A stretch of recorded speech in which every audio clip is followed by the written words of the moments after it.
Well, welcome everybody that's able to be here and online. My name is Robbie Gill. I work for the YMCA and Work for the YMCA. Come on, let us see you. appreciate you guys participating in Chesapeake Forum, and we're honored to be a part of the work that they do. I've been on the shore for 20 years and had two kids that were born here. And one of the things that I'm enamored by in this part of the world is the history. It's just absolutely amazing. And with the work the Y does up and down the Eastern Shore of Maryland, I've had a chance to really learn a ton. And it was through that I never really got any time with your presenter today, Dion, but I read an article about the burning of Ray Street. And it was counterintuitive to everything I'd ever been told. And I was kind of mesmerized by that. And I talked a little bit to Lynn about that and thought, wouldn't it be great to be able to tell the real story and learn more about African American history and culture in this part of the world. So you're fortunate today that you have an expert in that space to really educate. And I'm excited to learn as well. But I want to formally introduce Dion. Dion endeavors to live a life of service, acting as a conduit for awareness, development, and empowerment. Dion's passion for fairness and equality ensures all stakeholders are represented in every transaction. He's hosted a White House roundtable on renewable energy for the United States Department of Agriculture and served as a member of Maryland's Thermal Energy Task Force and participated in Maryland Governor O'Malley's Trade Commission in Brazil. Dion completed his undergraduate university studies at the University of Kentucky and earned a bachelor's of Arts in Business Management while serving in the U.S. Army. Thank you for your service. My son is a Marine. He's a lifetime member of the Dorchester County NAACP. He has served on numerous boards for service organizations, and he is the president and co-founder of Eastern Shore Network for Change. His interests are history, local and national, and he likes mentoring kids in the community and at his church. So let's give a big hand to Dion Beck.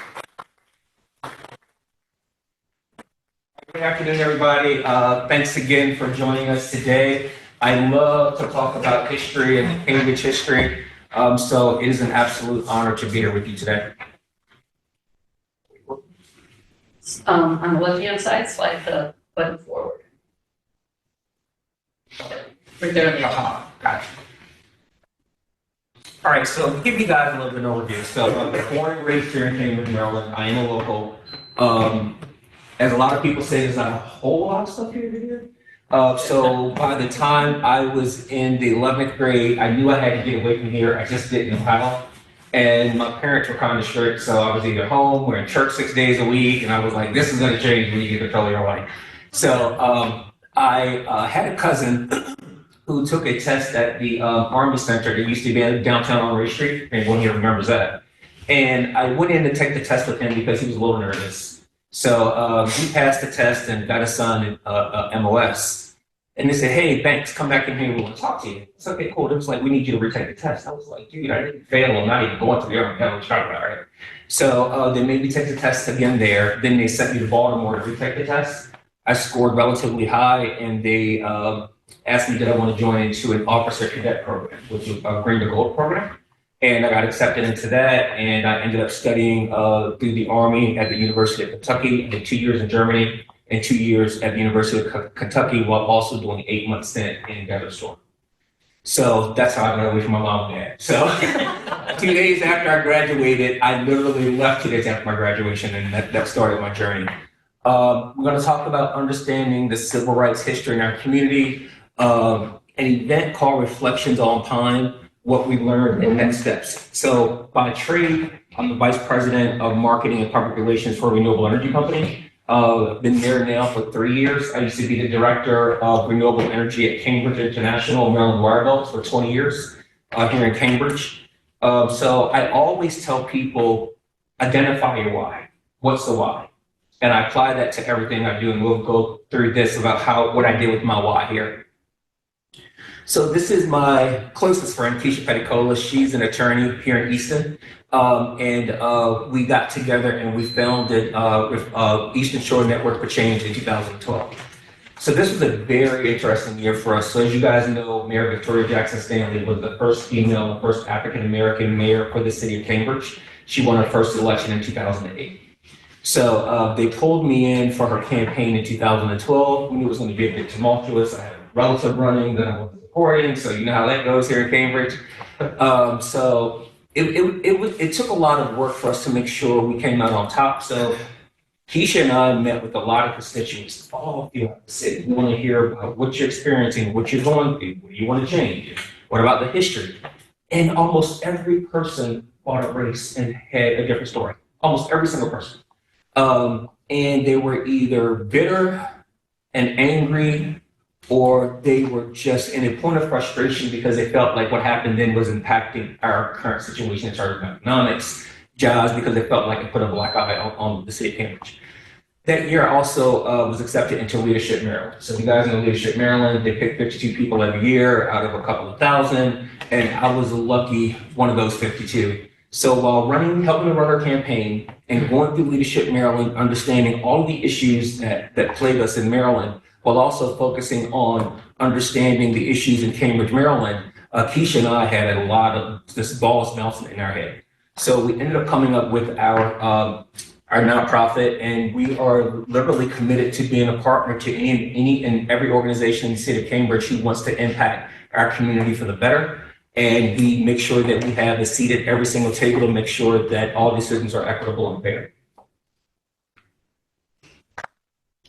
All right, so again, so remember, the story that I'm about to share with you guys, nobody ever told us. This was 5 years of research because everybody had the wrong story. Let me step back for a minute. So in 2012, after we won the election, Keisha and I was like, man, is race really an issue? Like, you know, so literally a week after we won the campaign, we called a town hall meeting to historic Bethel Church on Pond Street, which was founded in 1847. And it was packed. I mean, half black, half white, full to the top. And what we noticed is white people sat on one side and black people sat on the other side. So I was like, okay, guys, get up. Let's salt and pepper this room up. So somebody don't know. Come on, guys, let's do this. So everyone, they got up and they moved around. And we had a panel, including the mayor and some other people who lived in the movement, both black and white. It was hard to get them to agree to be a part of the experience. But when they all came in, they sat in the back of the church. So now the church is filling up. They're sitting in the back, and we're back there begging them to come to the front because they didn't realize there were that many people there.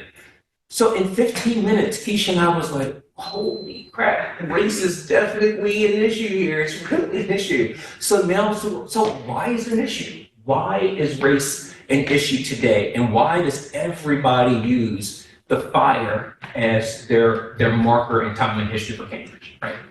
So we started to do some research, right? Understanding the community, so economics, right? What we did know is that Cambridge had two different kinds of communities. We had Race Street, which was bustling and booming. It was like a little New York before Ocean City and all this stuff ever came here. But we also know that Pond Street was a self-sustaining, bustling community just one block over. So how is that possible, right? It takes money. So what we learned is with economics, Phil's Packing Company comes here, and within a matter of years, they have about 17 different factories in Cambridge, Maryland. And they were able to secure contracts for World War II, World War I, and World War II. So during this time, you had one company that's providing 10,000 jobs in a town of about 10,000 people, right? So unlike the South, where there were not a lot of jobs unless they were in the fields, here, these were jobs that were in the plant. And even during the time of segregation, and this was during the 40s and the 50s, they needed black bodies to work. So during that time, out of these 10,000 people, white people and black people work side by side, right? They get off work, they go spend their money in their community, you go spend your money in their community, which made this self-sustaining entity for both sides. Other industries we had here was canning and seafood, vegetable processing, and industrial manufacturing. And again, our population then was about 10,000 people. And ironically, right now, we're probably about 12 to 13,000 people. So we're not even really growing as we would like to. But that's something that the new council and new mayor is working on. So even though, town was segregated, black and whites work side by side. So like I said, our communities were segregated, schools were segregated. You weren't allowed to go into the same establishments downtown unless it was a special, anonymity for you if they, didn't really focus on segregation. So one of the Could I things. just ask a question? Which time period are you in right now? So what I'm in right now is the 40s and 50s, leading up to the, yes. Yeah. Yeah. So, and again, these are all from interviews and stuff that I did. So one thing I noticed is that, talking about healthcare, Blacks were not allowed to ride an ambulance. I was like, medical services offered in the basement of the hospital. So I was like going through family pictures at my own home, and I saw where my grandmother had a picture of looked like an old hearse that was turned into an ambulance. I was like, well, this is interesting, and it had Harry Tubman ambulance on there. And then my family was like, oh, let me tell you a story. So your great grandfather, Will Banks, who passed his wife who lived on Ray Street, at one point, he owned a lot of houses in Cambridge. He said, hey, one day, your uncle your great uncle hurt his knee or something, and Will, they called him Will short for William, got in contact with his buddies who were white at the hospital. So they come rush over because they know him to be a white man, and they see that his son is mixed. They said, buddy, sorry, we can't put him in our ambulance. He can't ride in here. So he actually has to walk his son from his house on Washington Street to the hospital, and it's only 2 beds in the basement to treat African Americans if you have to come there. So him and his team, they get together, he had a little bit of money, and they actually trip out a hearse and turn it into an ambulance, and now the community has an ambulance. Right. Let's see. Another story that I had learned when it comes to healthcare is that I was talking to my mom about health disparities. I was teaching a group of kids, and we had one child who said, who was from the West Coast. She said, my dad's a doctor, and he specifically built his practice in an underserved community, and we're still finding it hard to get them to come here. My mom says, well, everyone's not trusting of the current medical system just because of how we've been treated back in the past. I was like, well, how so? She said, well, because her mother, now my mom's mother, my grandmother, was not allowed to have a baby in the hospital unless it was an emergency, gave birth to all of her kids, 6 kids, on Cedar Street. I was like, okay. So the house is still standing where my grandmother gave birth to 6 of her kids. And in the back, there's one house left of 2 where they would actually go in there and wait until the baby's eyes opened. So I asked my mom what that experience was like. And my mom said, well, you would walk or make your way to her place. You would let her know you're in labor. You go in there in labor. They would change the wet sheets with paper or sheets where someone else just had a baby. You lay down and have your baby, and then you go into the back. So that was another experience that was going on in the African American community that a lot of people never talked about. So we talked about how there were 2 self-sustaining communities, and Pond Street was actually known as like Black Wall Street. We'll talk about all the businesses and stuff that used to be there. All right, so we really wanted to really start looking at different segments of the African American communities, and faith and religion was one. And the reason why this was important is because Wall Church, which sits on High Street at the intersection of Pond, and then you have Bethel AME. Wall was founded in 1826, Bethel was founded in 1847. So what we realized is that created safe spaces. And between those churches and those surrounding streets is where all of the African American businesses popped up right after slavery ended. And I think there's a clip here. There's Oh, sorry. I was focused So on also, the sound. as takeaway, you guys are going to hear different things. So remember, this story is untold. So I had to, okay. That's it. Yeah, history of Bethel AME. Okay. So I didn't just want to have events. I needed to leave tangible takeaways, right? So this is the history of Bethel Church that I created that lives out in cyberspace, and tons of people live on it. All right. Hello, history enthusiasts. Today we're diving into the remarkable history of Bethel AME Church in Cambridge, Maryland, a beacon of hope and resistance from the era of slavery to the civil rights movement. Bethel AME was founded in 1847, at a time when America was deeply divided over the issue of slavery. This church was not just built by any group of people, it was constructed by both free and enslaved African Americans who poured their hopes and aspirations into every brick they laid. Imagine, in a society that sought to deny their humanity, these incredible individuals established a place not only of worship, but of community and resistance.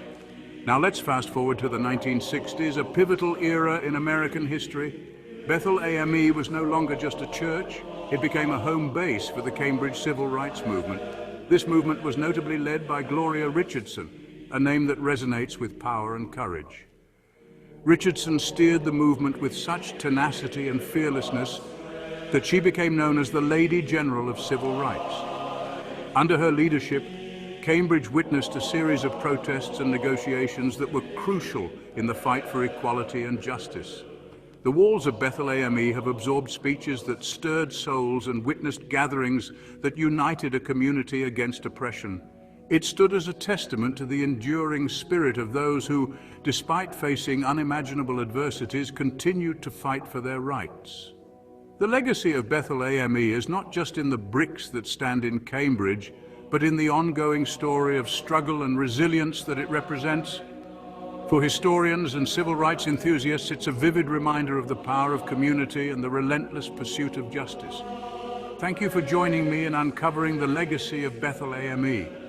It's a story of unity, courage, and faith, a narrative that continues to inspire and teach us the importance of standing together in the face of adversity. Until next time, keep exploring and keep questioning. History is not just about the past. It's about understanding the forces that shape our present and future. Remember, every building, every site you pass by has layers of stories just waiting to be told. So keep your curiosity alive and join us for Sunday morning service every Sunday at 11 a.m. God bless. So I was like, man, what happened? All of these spaces that people walk by and hopefully understand their historical significance and how they play an important part in the fabric of our community. What would happen if you just changed that narrative? What would happen if you understood it just wasn't a church, right? And ironically, as Keisha and I were doing our research, they have all the markers in historical community on Race Street in Cambridge. So, Bethel again, 1826, Bethel 1847 does not have a marker, right? So I make my rounds and do my research, and I end up talking to the Office of Volunteers through some government agency who does this work for free. And I said, well, hey, Bethel wasn't included and neither was Wall Church, they're still functioning. How can I get a marker there? He said, well, whoever put in the whatever should have added you guys in. And he said, we just can't come out for 2 buildings. So what I got from that was it was either intentionally left off the list or it didn't matter enough to be on the list, which is why it's important that we reclaim our own narratives and tell our stories. So then we talk about education, right? So start to talk to my mom and my grandmother and my great-grandmother who's alive. We're doing this work. I'm like, okay, talk to me about these schools. So the school right there was the Pond Street School, which was located practically in the heart of the Pond Street community. And, I was talking to my grandmother. I was like, when did schools actually start popping up here in Cambridge? She's like, oh, the first school popped up before the 1900s. I was like, 1900s? She was like, yeah. She's like, where Schoolhouse Lane is? I was like, yeah, Schoolhouse Lane on Pond Street. She said, well, you know how it wraps around the Bethel Church, right? Is that Bethel now? I said, yeah. She said, well, that was all School Street because there were nothing but schools on that area. And she said the place that you guys called nursery was actually where the nursery was, where the parents who went to work that sent the kids there before they could go to school, right? So I'm like, wow, that's amazing, right? So our community has been educating itself well before most communities in the country. Also, too, the first African-American library was actually on Pond Street for the state of Maryland. The very first one in the state of Maryland was established on Pond Street. So now we get into arts and entertainment, right? So when you look at the list of all of the performers that came through here, I was like, man, this was like Beyonce or Jay-Z coming through here, right? So this is how we know they were spending this was able to happen because of the workforce, the African American workforce and the white workforce working together to support Phillips Packing and all these other companies. So they, again, they would take their money and come spend their money here. So Keisha and I said, well, man, it just can't be locals, supporting this. So we did some research and we actually found where there were ferry boats coming in every weekend from Baltimore, coming into Long Wharf to actually come downtown Pine Street. That's how amazing and all that club and stuff were there. So, Cambridge was considered a part of the Chipman circuit and well-deserved. Yeah, can I ask you a question? Will you get to transportation questions? Like, did you have a train line there or did you? No, we had no train up here then. Well, we did have trains, but they were mostly for food and produce, timber and lumber and stuff like that. As a matter of fact, the train tracks are still here. They're running back of businesses and stuff in Cambridge. But no, for this, it was a boat. It was a boat that came right over from Baltimore almost every single weekend. And this is the stuff that people, just don't know or don't talk about, or didn't share with me, or share with the community. Again, people are only using the marker of in time of the fire. No one's talking about what happened before. Nobody's talking about what really happened after it. Can you check to see if it's a link in here? I don't think it is, but. Yeah, was there like I saw Cap Calloway, Ella Fitzgerald, were there different jazz clubs, or was there a main theater, or what did that look like? Yes, so there were, let's see, go back here. So there were clubs all up and down Pine Street. So the Elks Lodge that sits on Pine Street right now, that one-story building, was actually a two-story building, and it was huge. So they had big venues in there. There was also an opera house down on Pine Street, going towards the corner of Pine and Washington. There was a large opera house there. You still walk the foundation of the opera house that was there. But there were nightclubs all up and down Pine Street.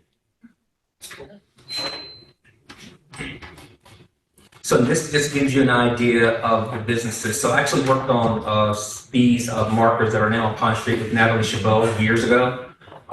So this kind of gives people an idea of what used to be there. And this is just a small sampling of what was there. So, people didn't know we had a full-scale garage place right on the corner of Pine and Cedar. Can make that. Oh, awesome. Yeah, awesome. Thank you.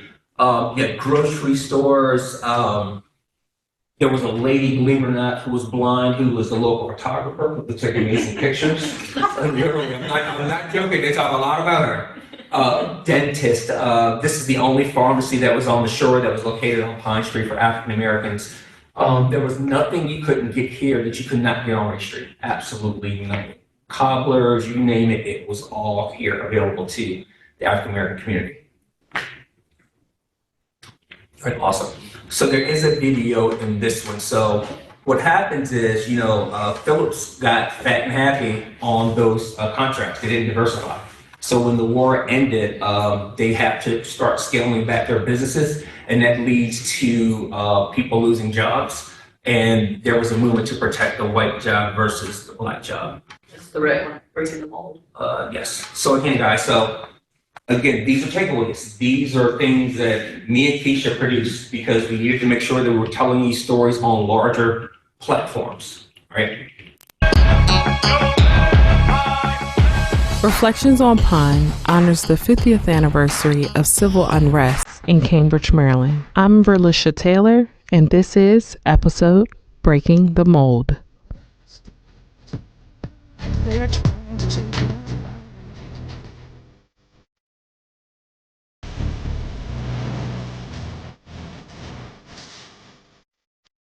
During the time the Freedom Riders came here in Dorchester County, and our marches, and from those marches they started hiring black people in positions that they hadn't hired before, and I was the first black female clerk cashier at the local A&P store. I was proud to have that position offered to me. I passed the test. I did everything you're supposed to do to be hired.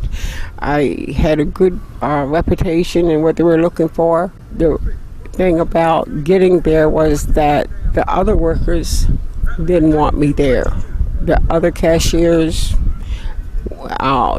didn't want to train me. As far as each night, there was a certain way you had to clear out the drawers.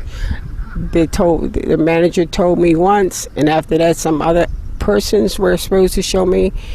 and they will not do it. So I had one friend. She was a white lady, and although she was told by her coworkers not to help me, she would took the time each time I needed to help me go through my drawer.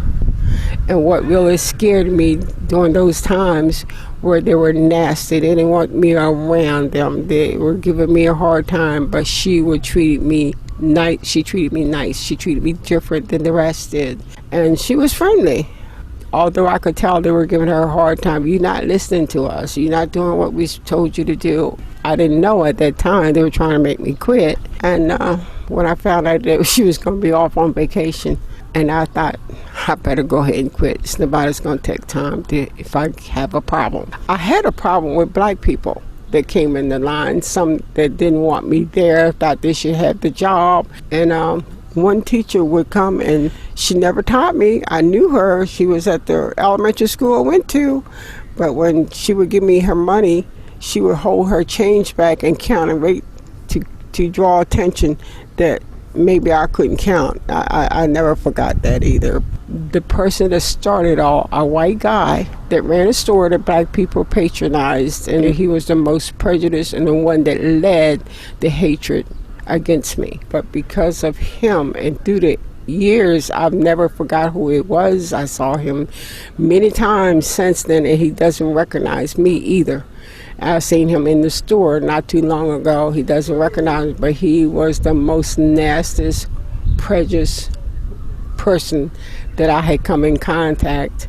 And he puts on a front that black people do not know because they're still going to that store getting things from them. I started being in the line at maybe 15 or 16 in high school, like the 11th grade, and started marching and going to the marches at Bethel Church. Mm-hmm. And it was exciting for all the teenagers being young because our parents couldn't do it because they had to work or they would lose their jobs. As a matter of fact, my mom told me not to do it, or if you got to do it, if you feel like you got to be in it, make sure you don't get arrested, because if you get arrested, I'm not going to have a job. That was something that I didn't want to get arrested. I had rotten eggs thrown on. All right, so all these are available to you guys. There'll be a link that I'll share with you. But that lady's still alive today, and she goes to my church, Bethel Church. So I want you guys to understand what her experiences were like when she was telling this story. She was sharing her trauma with us, right? And the person who caused her trauma is still within her town, her city, her place right today. She still sees this person. You know, so we need to be in spaces where we can provide empathy to certain people when things happen where we don't really understand their history, their story, their walk. So, Dan, I have a question. I come from an Old Testament tradition, and I'm wondering if you can help to enlighten me a little bit about why these people remain anonymous. Well, they know what they're doing and wrong. Another issue that I've also learned about this situation is that a lot of the people who were after civil rights, even today, they all remained in power. They all were working for the county. They were all working for the city. They were all working for the state. Perfect example is when the Civil Rights Act was passed. 2 years after the Civil Rights Act was passed, there was a big uproar here in Cambridge because African Americans wanted to go swim into the pool. They told them no. So they were still, holding up segregated laws that were now illegal. And the state came down and said, if you do not let African Americans swim in your pool, we will take away your funding. And then they replied, we will fill it up with cement before we let African Americans swim into our pool. But they ended up letting them swim in the pool. So again, my mom, who's still here with us today, and Miss Barbara, these are their lived experiences. So there's times when I see that things traumatize my mom. A perfect example, I used to have a house in Hurlock, and I had Thanksgiving dinner at my house, and I was living in a cul-de-sac where everyone was retired but me. And actually, I was the only black guy in the cul-de-sac, so I'm the tall guy. I could change the light bulb, I could do all the extra work, cut your grass spray, and all that stuff, which was great. But there was one particular older white couple that I actually fell in love with that lived across the street from me, who would watch my dog when I traveled and stuff like that. So Thanksgiving, my house was full, energy, just crazy. And they came in, knocked on the door, surprising me. And they were like, hey, Dion, we have 2 pies for you for Thanksgiving. And my entire house stopped inside. And my grandmother looked at the girl. Because she was probably taught her younger years don't look like it in her eyes. So certain situations take them back to those times that caused trauma. And unconsciously, they will react to things, but not really understanding the why behind it. But yeah, in terms of the, people being hidden in Dorchester County, we know who they are. You know what I mean? And it's unfortunate that throughout the years, they still remain in power, but what do you do? So, but are those folks older? Is that generation going to age out? And is the younger generation more welcoming? I mean, So, well, depending on I'm 53, so the generation that's coming in, that's my age, is going to be just like them. It's actually raised them, groomed them, for the most part. Especially in my community, a lot of progressive people like me, when you're young, you leave, you know what I mean? Most don't come back, but I came back because my family was here. Both of my families are from here, so that's the reason why I came back, to help support my family. But when most people leave, they just don't come back. As I say, I mean, it's still relevant because we've been, if you follow the paper, we were working on trying to build a new YMCA as a part of that waterfront development.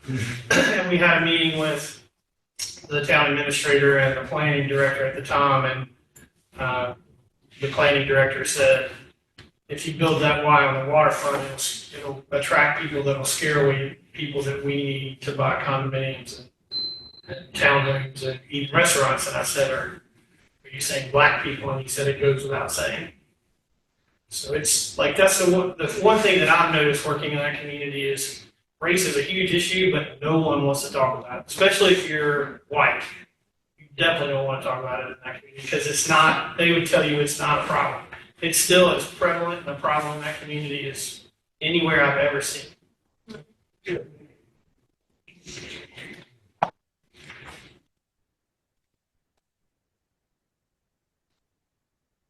And the last thing I'm going to mention, it's interesting for you to say that those folks are still there. Yeah.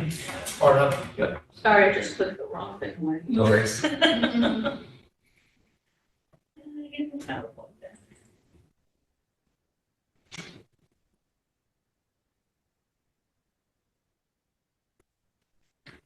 When you were working on this, did y'all find any pushback? Yes, both sides. So you'll hear a video from one guy in here, and I'll tell you his backstory, but I got who. Someone said Dion was a guy who wanted to meet me for coffee, older white gentleman. And of course I meet him, and I'll tell you guys, so when you do work like this and you're really trying to find your why, you have to create safe spaces for communication, but let people to be their true and authentic selves, which means you will not always hear what you want to hear, right? So I met this guy for coffee downtown, and he was a lot older than I was. And the question he asked me was, why are you guys celebrating Harriet Tubman? She was one of the people that we honored. I gave the backstory, blah, blah, blah. And I said, well, why the question? He said, well, she was a thief. She stole people's property. Okay, right. So I'm like, let's talk through this, right? Let's talk this. So we ended up talking through it. He did give me a check for $500 to go towards our reflections on Pine. But like I said, I think I did change his mind. He understood. And again, like you were saying about the people who said the story was wrong, we have these microcosmic circles in our community that only talk to each other. Like when Keisha and I were doing reflections on Pine, there were people that were literally meeting every day to talk about what we were doing, who was coming, all this other type stuff. But yeah, and you can't tell them anything different, right? So that's why we didn't just want to have an event. We needed to leave some tangible things for other people to feast on, after our work was done, or the events.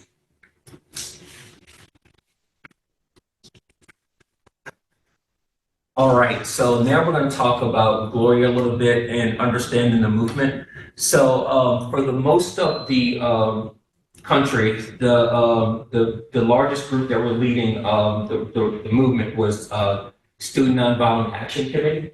And that was a group of all kids, basically, no one more than college and down below. So they came to Cambridge, and Gloria's daughter, Donna, had went to one of the meetings, and it was like 1960. And she comes home and talks to her mom about it. So Gloria then goes down to meet with them, and kind of takes in whatever. So Gloria says, okay, listen, if this is something that we're going to do, Cambridge is completely different. I'm nonviolent and violent, shoot me and shoot back, so I don't want to mess up your affiliation. I want to create my own. So then she flies down to Atlanta to meet with the directors of the Student Nonviolent Coordinating Committee. She gets the approval to create the Cambridge Nonviolent Coordinating Committee. And then she comes back and she starts to work there in Cambridge. So Gloria at this time had been divorced with 2 girls. She moves back to Cambridge here with her father and family. She has a hard time finding a job, even though she's educated as a social worker, because no one's hiring a Black woman. Now, Gloria is also part of the richest African-American community in Cambridge, Maryland during that time, which was the Richardson family. They owned the pharmacies, all the houses, and different stuff like that. So in terms of her doing this work, financially, she had nothing to lose. Like you heard Ms. Barbara say, hey, her mom said, don't put in there, don't get locked up. Well, Gloria didn't have those concerns or worries. And there's a clip here.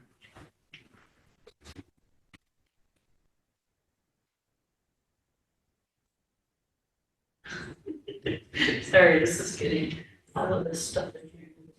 Complicated. Okay, is this one? Yes.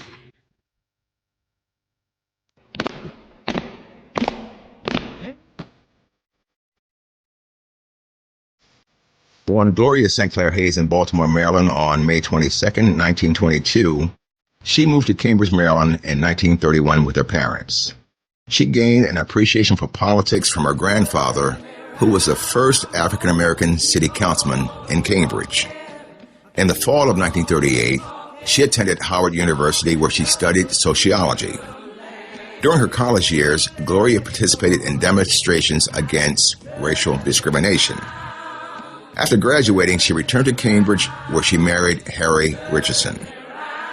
Although college educated, Richardson was unable to gain employment as a social worker in the town because of racial discrimination. It's been said a little child shall lead them.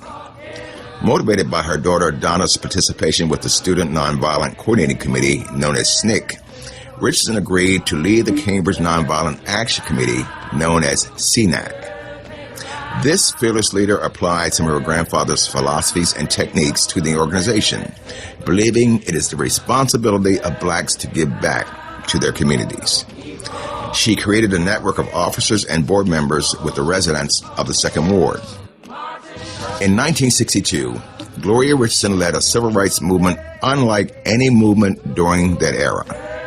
CNAC shined a light on the disparities in the African American community. The activists recognized the full picture.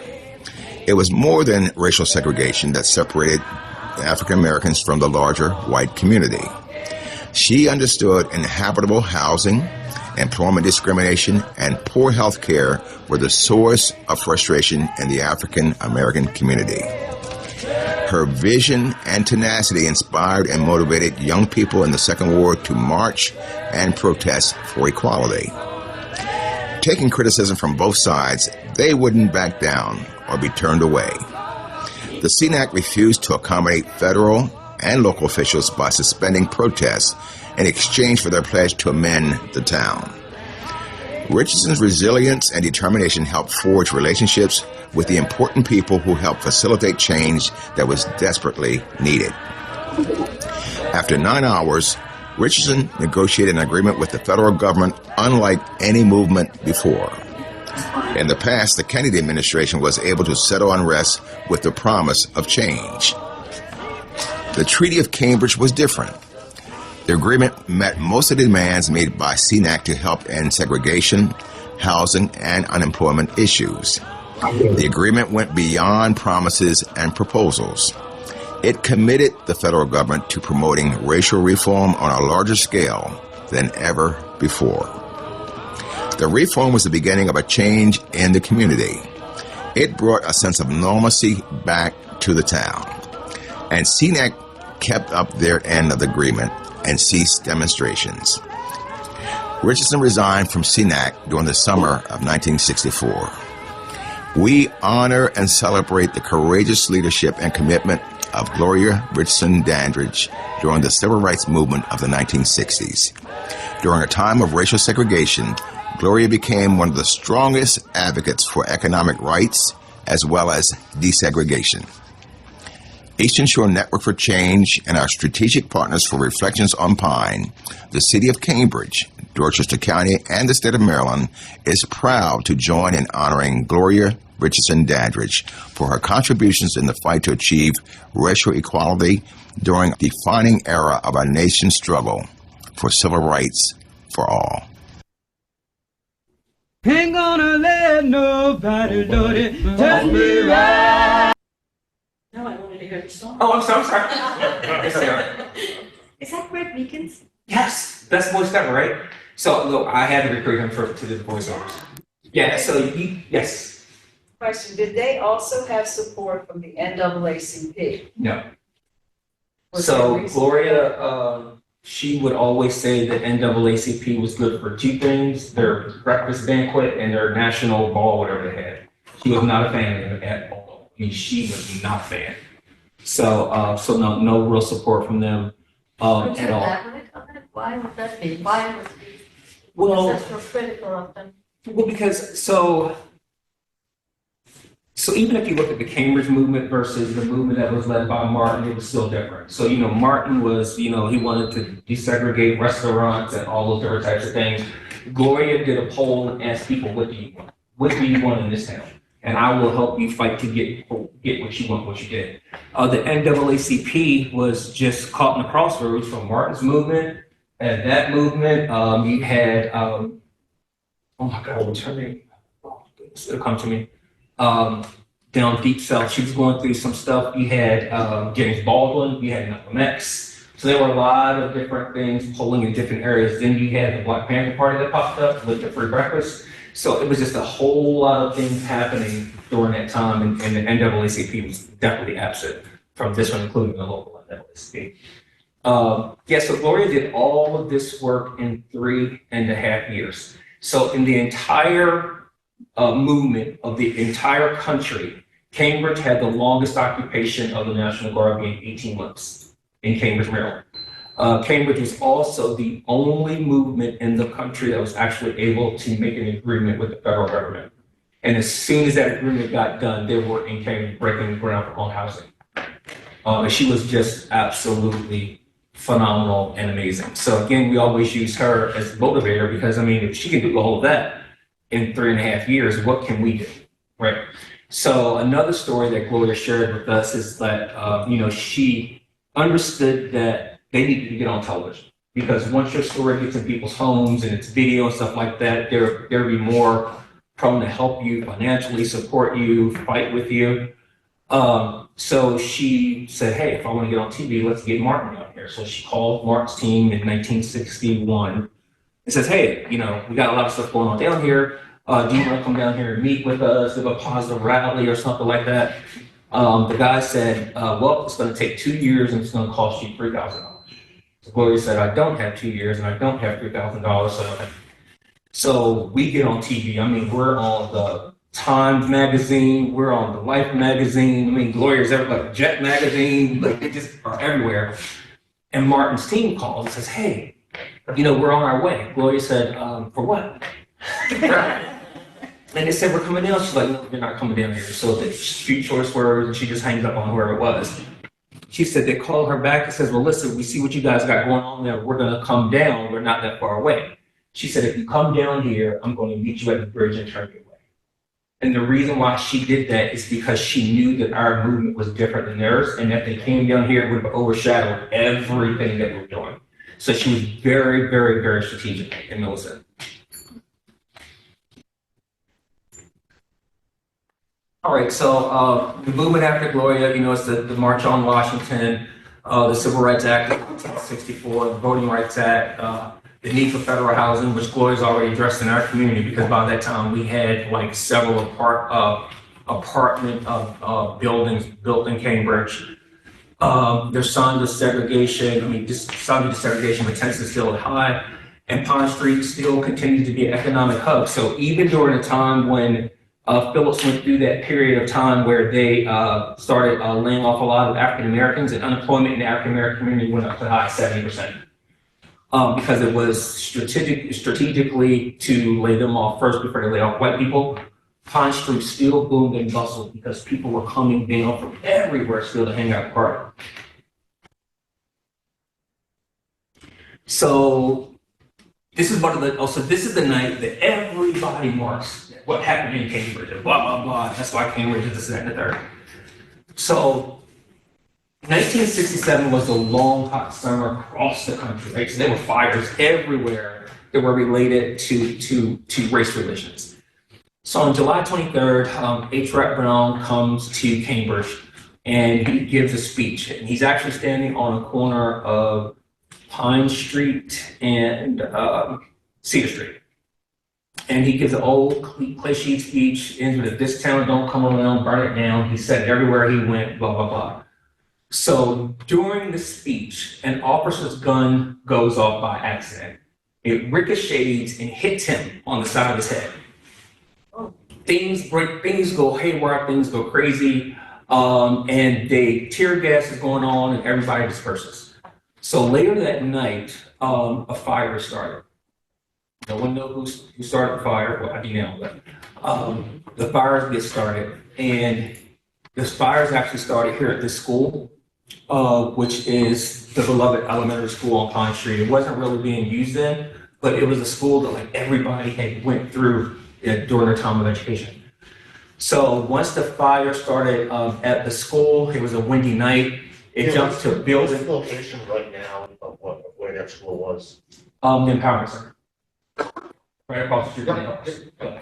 So it jumps a couple of lines, jumps buildings, burns everything down this way, jumps the line, burns the Elks and everything down that way, comes back over this way and burns everything except Bethel Church. So a lot of stuff was lost. So a lot of people say that H. Rap Brown was responsible for this, which is why they put out an APB for him, and they ended up finding him, and they had him locked up in Dorchester County Jail. So at this point, the African American community is just torn because the night of the fire, there's a story there too, sorry. The night of the fire, the cops actually pulled up to where Mirror Street is, which is almost like a block away from Pine Street where the fire was, and just sat on the fire trucks. Like they just did not put them out. Like they intentionally sat on the fire trucks and didn't move any closer to put the fire out. So this is what Pine Street looked like the morning after. So that's all of the destruction that happened because the cops wouldn't come and put the fire out. They literally sat there and watched it burn. So now, you don't have a job for a lot of people. Your beloved community's gone. You know what I mean? Things that were normal to you now are gone. And they said the fire was so orange and hot that you thought everything was going to burn up around you. And that's what they were left with. So here you see, that's a National Guardsman standing beside a building that was burnt. Here you see guys at night trying to put the fire out. They're begging the fire truck for hoses and all this stuff. And they gave them hoses, but they were too short, but they would not help other than that.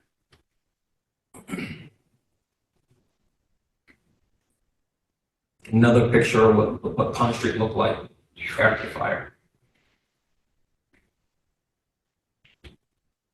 There was people that were coming out just couldn't believe what they were seeing. So you had the National Guard, all that, yeah. What's the role of the National Guard at this point? What's that? Oh, to keep peace. I mean, it was bad here. It was literally bad. I mean, it was bad. It had to come back. Yes, sir. So, you mentioned kind of in passing that you know now who set the fire. So,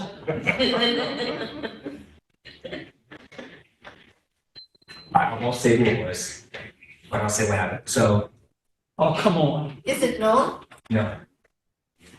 Um, so on the corner of Pond Street and Schoolhouse Lane, one-way street, there was this massive hotel. I mean, huge hotel that just got renovated, color TVs, air conditioning, and all this stuff. Because again, it's part of the Chitlin circuit. Even though the locals don't have jobs, they're still the community's being supported by visitors. So the guy who owned the clubs, not the club, but that really large hotel, wanted to expand, right? So, and other clubs wanted to expand.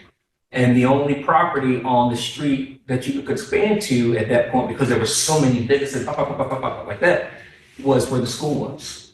And the school wasn't being occupied. It had been non-operational for years because the St. Clair school, another school opened or something like that.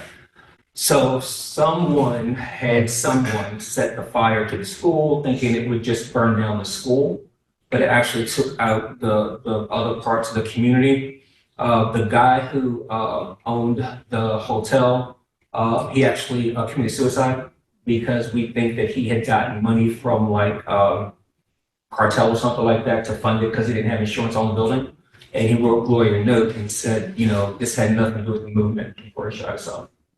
And we have all that stuff too from her. But correct me if I'm wrong, the narrative is that the fire department didn't go in because of rioting.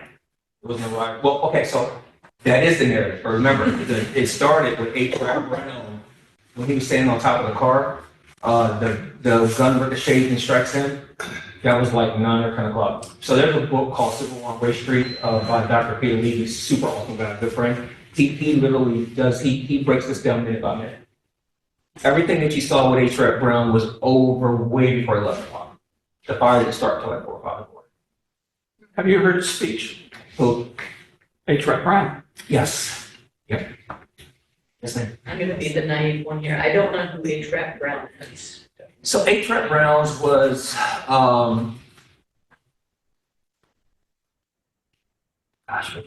he was very radical. Are you from this area? No.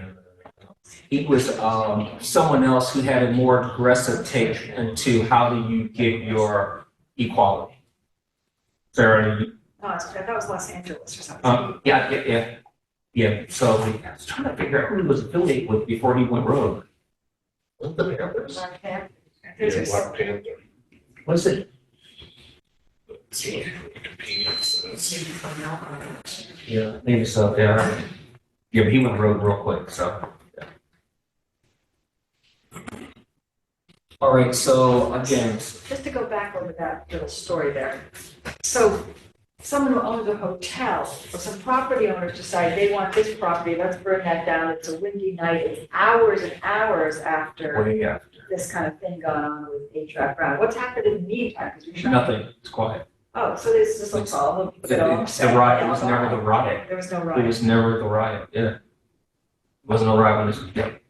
Just, this history starts in the 40s or 50s.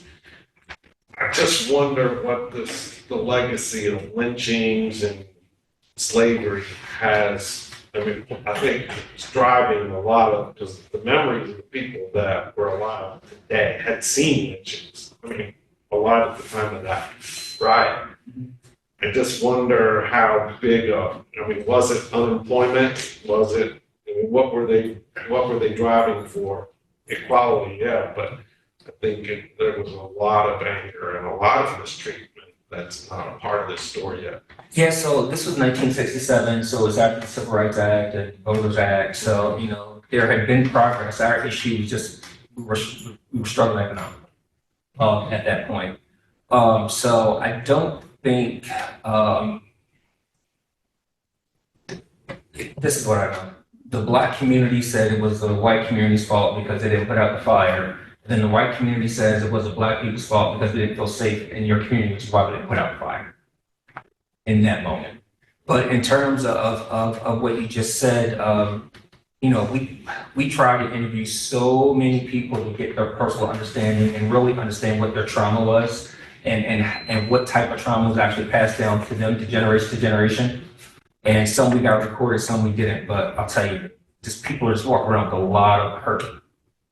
Yeah, when Sherilyn Eiffel's book came out about the lynchings over here, we proposed, or I was part of a local organization that proposed, let's just identify these sites on the shore and make them into memorials and Yes. buy them for public good. And the African American community wouldn't support it. Well, no, I think the closest one that I know of was Salisbury, Princeton area, of the lynchings. I couldn't find any history on what in Cambridge, and that's because our records got burnt up in the courthouse. Right. So they say quote unquote. Matthew Williams in Salisbury was. Yes. in courthouse, right? Yeah, so they do honor him right here. If you look at on the courthouse lawn, I mean, there was lynchings in the Easton Courthouse. Yep. There was lynchings in Kent County, in Chestertown. Yeah. Throughout the. So great conversation. So right now, I'm really trying to get the city of Cambridge and the county to take accountability for the Cambridge area being known as a breeding area. I have all of the newspapers from this area, from the first newspaper till whatever comes out tomorrow. Like I literally had my hands on all those digital. And they were mass advertisements of there's a lawyer from the South. I'm staying at this hotel here to buy 100 slaves, taking them south, come see. I mean, it was posted in the paper every single week. So then I challenged the thought of number one, yes, we were a breeding area because the only thing that we had here was timber and tobacco, which was extremely seasonal. You didn't need all those slaves all that time. And then secondly, what happened down at Long Wharf, at the courthouse, we have that bandstand that's there. And Keisha and I always challenge the fact that, you put this Christmas tree on this bandstand every year, but we know for a fact that's where slaves were sold. And a lot of them argue, well, no, because in other places it was just a stunt. Well, in other places it wasn't like New York. You weren't selling 100 slaves. You weren't selling 20 cattle. You weren't selling this. You weren't like, it was like, that place, like Dorchester County, Cambridge was like New York back then. So you can't tell me that you had 100 people waiting in line to stand on one block for one sale. Like, you know what I mean? Things like that. So because of our pushing that issue, if you drive by there now, you'll see that actually planted a new Christmas tree. So they'll stop putting that stuff on that tree. And I think there's a video in this one. You're so interesting, I keep losing track of the fact that I'm doing a job here. So this clip here is very interesting to me. So you're going to hear from a guy, his name is Pee Wee Jackson. Yeah. And Pee Wee was, Pee Wee and another guy named Dwight were very instrumental in moving our movement forward. One night, they were wrongly arrested and they were children. And they sent them over to the, armory and they were going to send them to the army, but they took them to the jail first. And the community actually went and got them. Which one am I? Scroll down. Or actually, Breaking them all. We listen to that. what's that one? Yeah, No, that's not that one. Yeah, I've got that one both times. Okay, 50 years. Yeah, that's the one. Yep. Yeah, where was the armory? The army was in Easton. They were taken to where the new Maryland, State Police. yeah, Maryland State Police building is, that was the army. Was there an armory on Cambridge? Like a National Guard armory? No, well, during that time, they took them to the jail back at the courthouse. There used to be a jail in the back of our courthouse. And then it was So when we there. hear about, when we hear about events in the armory, like when George Wallace came, where did he come in Cambridge? So he spoke here, he spoke at the hall, he spoke at the courthouse, and I think he may have spoke at the armory that was up the river. The The Eastern Armory. Eastern. Got it, okay. Yeah.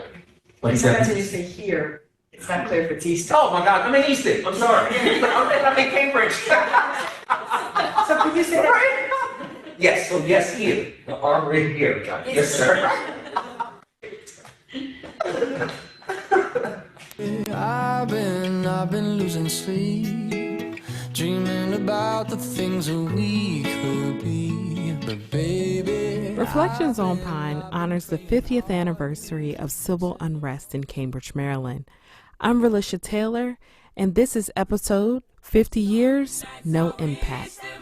Could build a castle. Some nights I wish they just fall off, but I still wake up. Back in 1963, I was a junior in high school, and one of the things that one of our teachers told us was, you need to look around and see what's happening in your community, because what's happening outside of the school is more important than anything I can teach you in school. And at that time, the protests had started in Cambridge. I remember very vividly one day I was standing on Pine Street, and some individuals had came to Cambridge to help us protest. And when they came back from visiting several businesses in Cambridge, they were bloody, they had been beaten. And it really made me think that if these individuals can come from other places to help us, then what should we be doing ourselves? So from that point on, I began to be involved in the civil rights movement. Yeah, I remember the first time I went to jail from the recreation center, and prior to that, they were going to jail and they were getting out in a day or two. And I think my first experience, we stayed in there about a week before they got us out. Actually, we left Cambridge, we left Pine Bethel Church with the idea that it's your turn to go to jail. We talked about it. We know that when we went there, we would resist, and you were mentally and physically prepared to go to jail, And it was really mind-boggling, because even when you were locked up, every night the protesters would come to the jail and they would sing. And when they sang, it just gave you so much inspiration that you know that you were locked up for a cause, you were locked up for a reason, and it made you feel good, even to be locked up. I remember we used to climb over the fence and go to Cambridge High School, Cambridge Junior High, and play basketball against the white boys. And it was amazing that the same white boys that we played basketball against in the day, their parents and them were out there at night spitting and throwing stuff on us. It was rather unique, but we endured it all, The thing about the protests in Cambridge was we had a leader that was really committed. She really felt, and she was willing to give her all to bring about social injustice changes to the city of Cambridge. And just the fact that black folk came together, there were hundreds of them, that would demonstrate, that would march, and that would sing. They had pride in their community. Because I looked upon Cambridge like we were self-sufficient as a black community. But it wasn't quite right. We know that there was more to life than just being economically, financial in your own setting, that we really need to come together as a city. The peaceful protests were good, but I think the factors that really brought significance to the change was when we began to boycott and not spend our money in the city of Cambridge. You can do a lot of things, but when you start taking away the white man's money, he's going to stand up and listen, Well, the thing is, the city of Cambridge is still manipulating black folk. We endured their voting system since the beginning of time. Now, as soon as black folk become the majority, they change the game. So what do? Well, we'll do away with that, and we'll hire a city manager. So I don't care who you elect, the city manager's got power over all of those. The same thing when they come to all the census. They did the biggest job of gerrymandering here in Cambridge as they're doing in Alabama and Mississippi right now. The thing is, I look at what they do on Ray Street, how they got the Hearns building all propped up and saving it. Nobody came to the aid of the Second Ward after the fall. They've had fires on Ray Street, and they raised millions of dollars in 2 or 3 weeks to rebuild. Banks wouldn't even lend money to us in the Second Ward after the fire. So to me, the significance is, even before the fire, there was no cohesion. After the fire, there's still no cohesion. Segregation is still alive and well right here in Cambridge, Maryland, and we need to recognize that. Positions without impact should mean very little. So if they give you a position and you're not able to impact your community, it's no position at all. I love this clip because he ties his past experiences into present day, and they are very relevant. So Pee Wee is a dear friend of mine. We go to the same church too, so I really love talking to him. Sometimes it's not, a lot of times, Sarah, it's not what you want to hear. He's a good guy. Very good guy. All right, so 45 years after the fire, right? So this was the event that we had September 27, 2012, after we won the election. Let's validate it. Is race an issue, yes or no, right? So we realized that yes, race is definitely an issue. So we also learned that there had never been a public apology for what happened on Pine Street. You heard Pee Wee say that, like, how nobody was able to rebuild on Pine Street. The Elks who owned their building was able to rebuild after going to 5 different banks. They owned their building, they had money in the bank, but because of redlining, no one really wanted to invest in them. And there was one other church that relocated from Pond Street that's now on Schoolhouse Lane. And those are the only 2 that were able to build. So we saw that people were angry and hurt. People were ashamed. They thought our past had a black eye on our city. And our story got caught up in a national narrative, and we wanted to really dive in and really reclaim the narrative. So we said to ourselves, this is 45 years. How can we get this story told on a national level? So in 2012, it was 45 years after the long hot summer. We studied the commission, the Kerner's Commission. So the Kerner's Commission was formed in 1967 to figure out what happened in 1967 with all these fires, right? So every so many years, they release a new report and, give the status on what's going on then versus now and the why. So we realized that the Kerner Commission was going to be coming out with a really big review in 2017, which is going to be the 50th anniversary. So we decided to say, look, from 2012 to 2017, we're going to dig in and learn all that we can about our community, and we are going to launch on the coattails of the 50th anniversary to make sure that our story gets national attention. So again, we reclaimed the narrative. We focused on positively impacting our community. We're extremely transparent. The city actually gave us the police substation on Pond Street, which is right beside the Empowerment Center. Let us operate out of there for a couple of years. We identified stakeholders, and when we say we identified stakeholders, we called a meeting at Bethel. We called about 30 different entities, for-profit, nonprofit churches, and before they came in, we knew what you were doing, we knew where your money was coming from, we knew where you were supposed to be spending your money. So we said, this is what we want to do. How can you help us? Well, you don't know? Well, guess what? This is how you get your money. This is your assignment. Oh, you don't? Okay, great. Here you go. You take that. That's your assignment. So we practically did like an event that was well worth over $100,000 with for nothing outside of donations and making other people spend their money in the right places. And we wanted to change the perception of our community and tell our story on a national level. So this was one of our first meetings. So this is the meeting with all of our local people, local meaning city, county, the Elks is represented, some other organizations, the Chamber of Commerce, the Arts District, and then a few people, our education, and also the state in terms of African American history. So this was the first meeting that we had, and we took that picture on Pond Street. So Keisha always says, I am the guy of surprises, right? So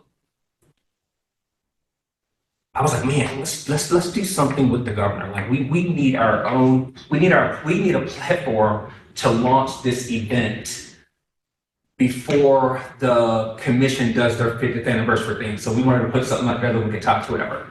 So she's like, what do you got in mind? I said, why don't we have or ask the governor to declare Gloria Richardson Day one day in February? And she was like, it's too short. This was January, by the way, when I came with this idea.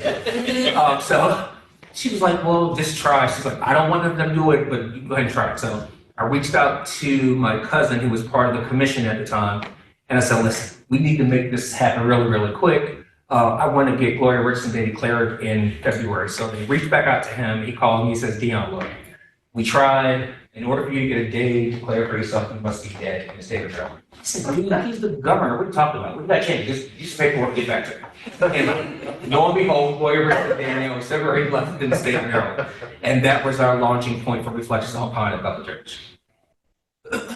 And that was a logo that we ended up creating to symbolize what we're trying to do. So some of the things that we did, so you guys see these pictures here, we were like, okay, how do we make things more tangible for the people who don't know Cambridge and what it looked like? So we worked with Lucy Hughes, who's an amazing partner. I think she works for Chesapeake now? No, not Chesapeake. No, she went to Maryland Center. She used to work at Chesapeake College. So thank you, Chesapeake. We actually did a pictorial museum of the entire history of Cambridge in the hallways down at the center on Race Street.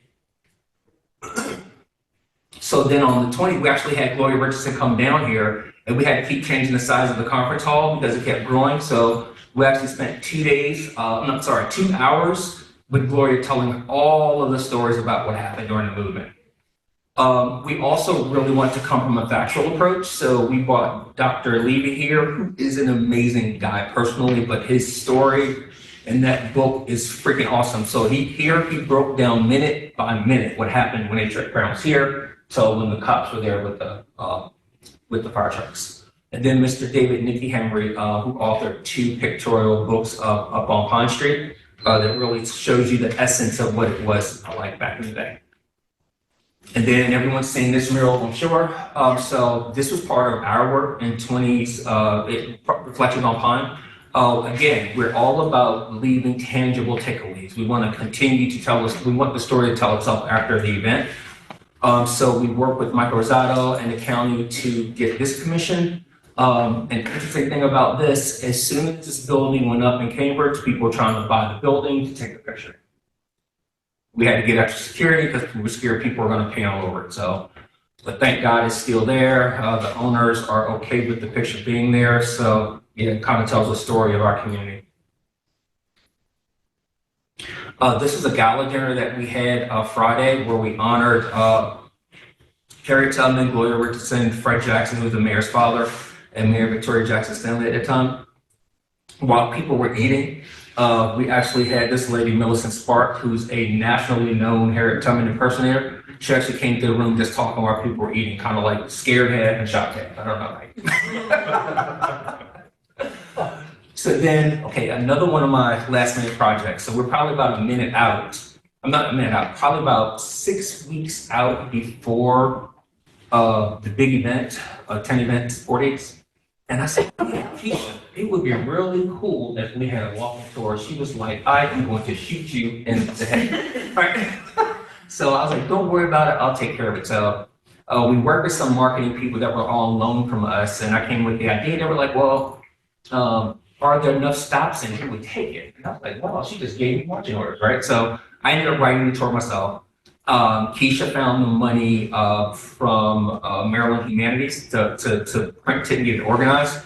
And now this has become the Maryland Spring Walk Tour for the state of Maryland. And it's gotten so popular that it's now available for download on iTunes and also on Google Play as an audio tour. We also had a Pulitzer Prize winning professor, Dr. Shipp, come down and have a conversation about race, but we wanted to leave people with marching orders, which is why we wanted her down here. She's amazing. This is our unity walk that we had, which was the race to erase racism. And then we had a church service, which is the most desegregated hour in America, which is church. And it was amazing. I mean, it was just unbelievable. So here, so this is actually us in Ethiopia. So the story, what our work here has been, people just was calling us from everywhere. We got a call from the U.S. Embassy to actually, hey, you guys want to go to Ethiopia and tell your story for 11 days? Sure, we'll go. So we went along, the mayor joined us, and that's Keisha there with us at one of the colleges speaking. This group here, we partnered with kids from an organization called World Leadership School from all over the country. Like they fly us kids from California. We had a couple from out of country. You name it, because we written to curriculum. So we took this work that we're doing now and we published a curriculum called How Do You Create the Change That You Want to See? But we use the African American experience in Dorchester County as a case study. And I also wrote a curriculum that really includes our Bay because it's so important in everything we do, including the struggle, Harriet's story. So I wrote a curriculum by following the life of an oyster from spat to the dinner table. And here is an event that we were contracted to do the walking tours and stuff with for Petco Energy Company. They brought 650 people down here, so we programmed with them. So here you'll see some of the stuff that we are doing right now. Like Richardson Day, which is a takeaway, the tour. We're still working on an oral history project. We're still recording people for that. They'll be on our podcast page. Of course, the interview with Gloria is a takeaway. If you see that picture there about the church, you ask your why questions. You know, the roof was leaking on the inside. Well, why is the roof leaking? Well, the roof's leaking because no one's really took care of the church. Or why haven't anybody really took care of the church? Because the church doesn't have a 501c3. Well, why didn't the church have a 501c3? Well, because Mr. Malone used to manage everything for Bethel before you needed a 501c3 funding. Mr. Malone dies. Well, who took care after who took it over after Mr. Malone? Nobody. So how many programs do they have running? Absolutely none. Who's taking care of the church? Absolutely nobody. So our problem statement was we need to, number one, we need our 501c3 status, and we need to make a list of things that needs to be done in this church. Number one, structurally, and then anything that actually helps with the faith of the church. So during this time, Keisha and I paid for an assessment for an architectural and engineering company come in, and that tower where you see them with the lift up there, if we had not did the work there, that church was going to be condemned. So I couldn't wait for them to get their 501c3. So I used our 501c3 to submit an application to Maryland Historical Trust. Got $100,000. I was actually able to secure the tower now. Now we have another grant. Well, I got them their 501c3. Also, do that on the side. Got them their 501c3. And now we are getting grants. We're doing programs with children. We just got a grant to do our entire roof. We got money to do our plumbing in the front of the church. So that's going on right now. Let's see, Chesapeake College. Yeah, so I mean, you know, and we're constantly engaging. So as of today, we program with over 2,000 children. And believe it or not, no schools in Dorchester County or Maryland. Blows my mind. But it's over 2,000 kids. And over the last couple of years, we program now with over 1,000 adults in different, with different companies. And that's my story. Oh, wow.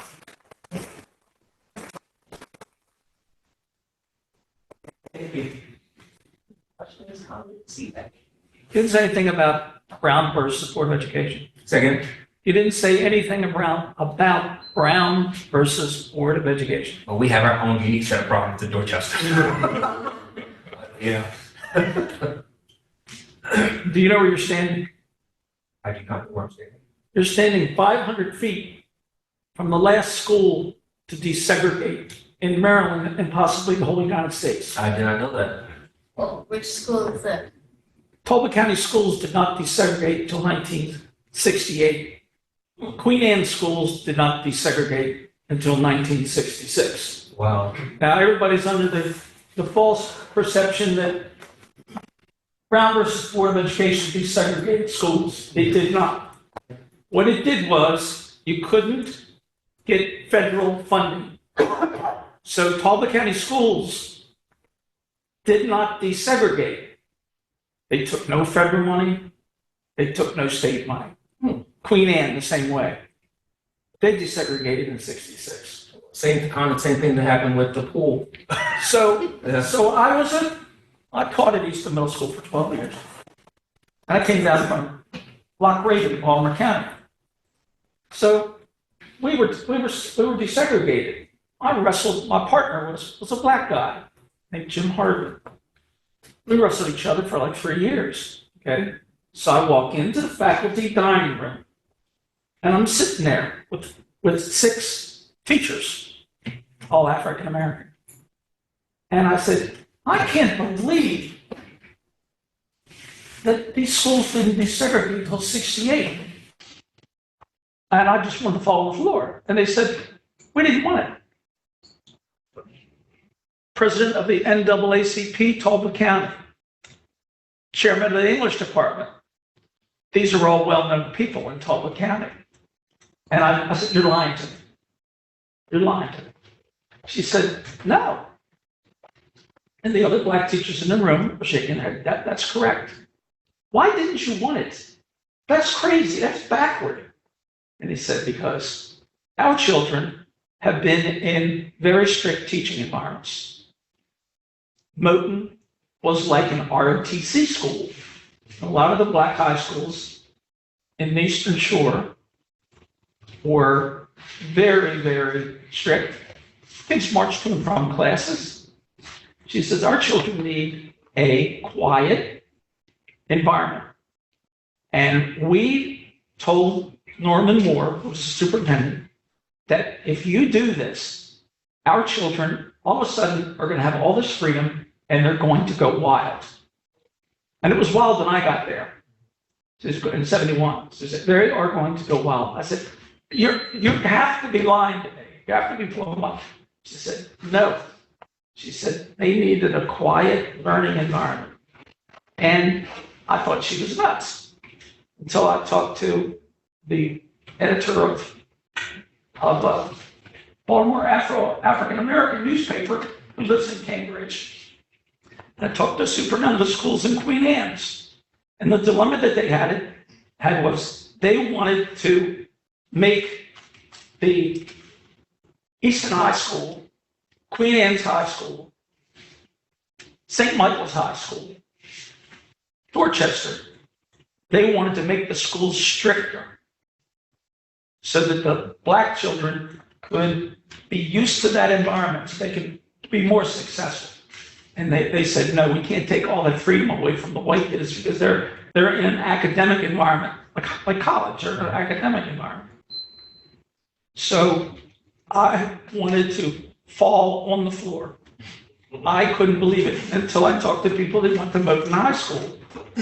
And they said, oh, we won Moton High School. We won a state championship basketball every damn year. Western Shore schools couldn't hang with us. We beat their tushies all the time. And I was shocked. Well, so in Cambridge, that sentiment was from the students, but from the educators and the parents, it was about, they're tired of getting used books that are all fucked up by white students, the buildings were falling apart, and They all said, and Fred Hildebrand, superintendent down there, told me the same thing. He said, Norman Moore motivated all the other superintendents in the area. He said, this is embarrassing that we in Talbot County, one of the richest counties in the whole state, we are not getting our fair share of federal and state money. He said, it's embarrassing. This is 1968, and we're still segregated. And he went against those 4 or 5 women that were in the room. He said, no, we're going to desegregate. And I was shocked. Of course, I was proud of Norman Moore because it was the right thing, because that's the kind of schools I went to up in Baltimore County. Cool, thank you for that. So you guys remember I'm sorry, yes, ma'am. Oh, wait, totally different topic. Where are we now? DEI is a bad word.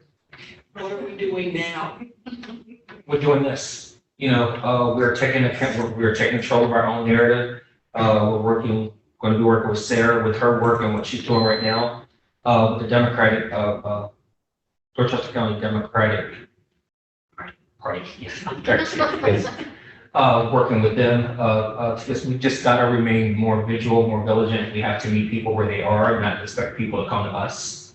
And we have to be strategic. You know, you can't operate without a goal and vision. I just want to say thank you for bringing this and keeping it light. This is such a heavy thing, you know, it's exhausting. Yeah. And Hey, you know, it is, and that's why we try to tell it with hope and faith, right? With the goal to make a change. It's good, thank you. And I found it really interesting because I haven't been here in this area for that long, but this has been such an eye opener and a wonderful resource for history. Thank you so much. What are we doing next week? So, we are going to be doing a deeper dive into the experience, the African American experience in Dorchester by walking the street. So, one thing I always tell people, when you come to Dorchester County, our landscape has not changed.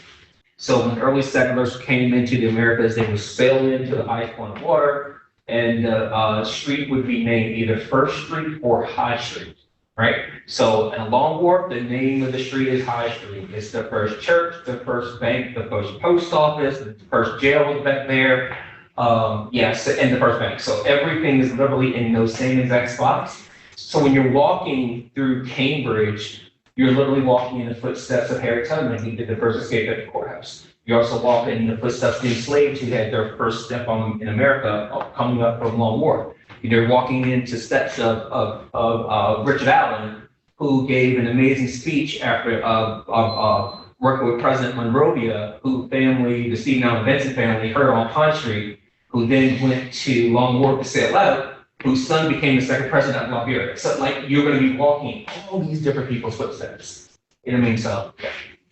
And I want to say that yesterday I was talking to Dion, and I think we need to get him on our spring semester. There's still some Mondays and Fridays for him to take us on the Pine Street. Yes. Absolutely. Next week we're here. Yes. Yeah. Yes. So really quick, so you guys, Take some time to look through those two. you guys remember, you saw the video, I think in the video I had where the guy was smashing the egg over the guy's head. All right, so that the guy that was smashing the egg, his name is Mr. Holsey. The guy who's hitting the head, his name is Eddie Dickerson, right? I literally missed interviewing him by 2 weeks before he passed to California. But this guy is from Cambridge, Maryland. So during the time of segregation, when the Freedom Riders were coming down to Cambridge, he and his brother would actually go out and beat the Freedom Riders, like fight them, whatever.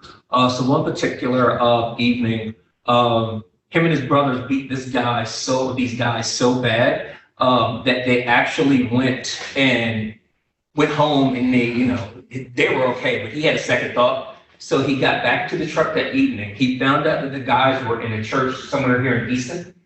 So he found them and he just sat in the back of the room, like didn't say anything to the guys. So the name of the article is called "Why Didn't You Get Back?" Which is in Red Book. That's the name of the article. But I have digital copies if you want to read it.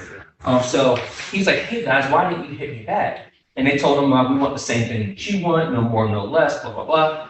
So Eddie talks to them all night long. He goes home and it's like the sun is coming up. His mom and dad are like, "Where have you been?" And he says, "Oh, I went and found the Freedom Riders, talked to them." They immediately put him out of his house. He has nowhere to go, right? So this guy, who 24 hours ago was beating all Freedom Riders, makes his way to Gloria Richardson's house on High Street. He stayed with Gloria Richardson for about 3 months, her and her family. They sent him to Baltimore to be trained as a Freedom Rider. He comes back to Cambridge, and that's when you see him getting hit in the head with the egg. Yeah.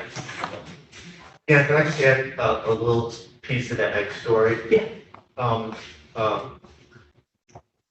I'll say it because I don't care. The focus during that period of protest was the segregated lunch counter at the resident establishment of the Disneyland Cafe, which is currently Blue Room. And Disneyland was the source of a lot of that. The egg thing took place there. Cops would drag people out drag people who were sit-ins out by their ankles, by their hair. And the guy, the owner of Disneyland, was cracking heads at people's hair. So Disneyland is currently the blue road. And on our stop for the kids, we call that the power of conversation stop because of the conversation he was able to have with them, then with Gloria, then what led him to be a freedom rider. Yeah, you mentioned that you have some of these articles digitally. Second, sorry? The articles you Yes. said digitally? Yes. If you are willing to share those with me, I can send them out to I will everyone. do that. Great. And I'll send out the podcast and all the videos and all that. Thank you.